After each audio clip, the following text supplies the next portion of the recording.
Hi, welcome to idli குண்டான் channel. இன்னைக்கு பார்க்க போகிறது பூசணிக்காய் போட்டு மோர் குழம்பு எப்படி பண்ணுறதுன்னு பார்க்கலாம். வெள்ளை பூசணிக்காய் இல்லை கல்யாண பூசணிக்காய்ன்னு சொல்லுவாங்க. அதில் ஒரு பீஸ் அதை இந்த மாதிரி கட் பண்ணிக்கலாம். தேவையானது வெங்காயம் மீடியம் சைஸில் 1, தக்காளி 2 சின்னதாக, பச்சை மிளகா உங்கள் காரத்துக்கு ஏற்ற மாதிரி நான் ஒரு 5-6 மிளகா எடுத்திருக்கேன். இஞ்சி பூண்டு ஒரு 4 பல் தோலோட, இஞ்சி ஒரு கையளவுக்கு ஒரு சைஸ், தயிர் ஒரு பவுல் நல்லா திக்காக இருக்கணும், மஞ்சள் தூள், தாளிக்கிறதுக்கு கடுகு சீரகம் 3 காஞ்ச மிளகா. இதுக்கு ஊற வச்சுக்கிறதுக்காக கொஞ்சமாக 1 டீஸ்பூன் தோரம் பருப்பு, 1 டீஸ்பூன் கடலைப்பருப்பு, 2 டீஸ்பூன் தனியா, 1 டீஸ்பூன் அரிசி பச்சரிசி. ஒரு 20 நிமிஷத்துக்கு இது எல்லாத்தையுமே ஒன்றாவே ஊற வச்சுக்கலாம்.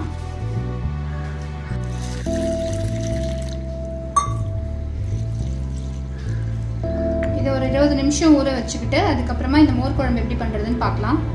இந்த வெள்ளை பூசணிக்காவை பீஸாக கட் பண்ணி ஒரு 2 கிளாஸ் தண்ணி விட்டு இதை வேக வச்சுக்கலாம். இதுலேயே மஞ்சள் தூள் ஆட் பண்ணிக்கலாம் ஒரு 1/4 டீஸ்பூன்.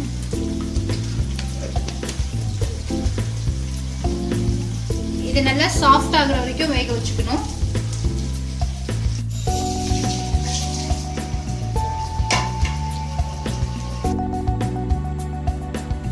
பேன்ல ஒரு 2 ஸ்பூன் ஆயில் ஊற்றி பச்சை மிளகா,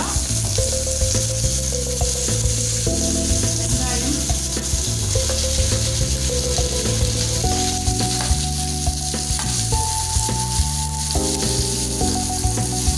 எல்லாத்தையும் நல்லா வதக்கிக்கலாம். பச்சை வாசனை போகிற வரைக்கும் வதக்கணும். இதுலேயே இந்த இஞ்சியை சின்ன சின்ன பீஸாக கட் பண்ணி போட்டுக்கோங்க.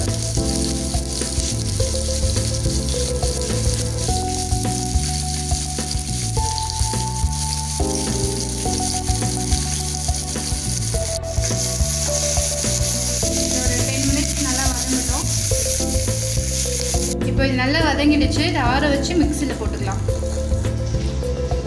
இந்த ஊற வச்ச தனியா, பருப்பு, அரிசி எல்லாமே ஊறிடுச்சு. அதை ஒரு ஜாரில் போட்டுக்கலாம். இதை ஒரு வாட்டி மிக்சியில் அடிச்சுட்டு இதுலேயே அந்த ஆற வச்ச வெங்காயம் தக்காளி போட்டு அரைச்சிக்கலாம். இந்த அளவுக்கு அரைச்சிட்டு இதுலேயே இந்த வெங்காயம் தக்காளி வதக்கினதை ஆட் பண்ணிக்கலாம்.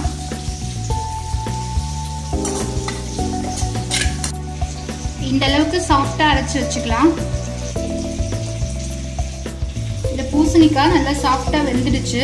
இதை தனியா எடுத்து ஒரு பிளேட்ல வச்சுக்கலாம். இந்த தயிரை எந்த பாத்திரத்துல வைக்கிறோமோ அதில் விட்டு இந்த மாதிரி கட்டி இல்லாமல் கலரிக்கலாம். ஃபர்ஸ்ட் இதுலேயே தேவையான அளவு மஞ்சள் தூள்,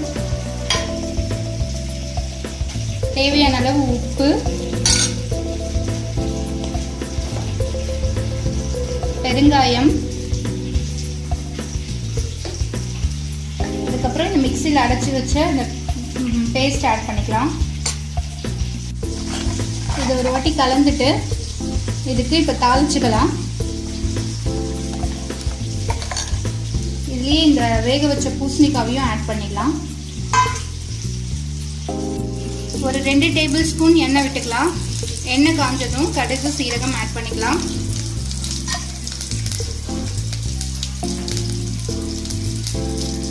கடுகு சீரகம் பொரிஞ்சதும் கேஸ் ஆஃப் பண்ணிட்டு இந்த கருவேப்பிலையும் காஞ்ச மிளகாவும் ஆட் பண்ணலாம்.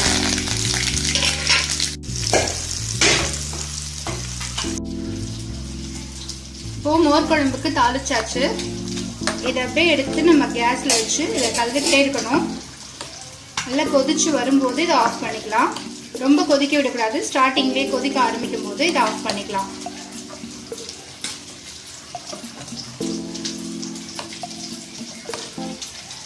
ரொம்ப திக்கா இருந்ததுன்னா நீங்க வேணா கொஞ்சம் தண்ணி கூட சேர்த்துக்கலாம்.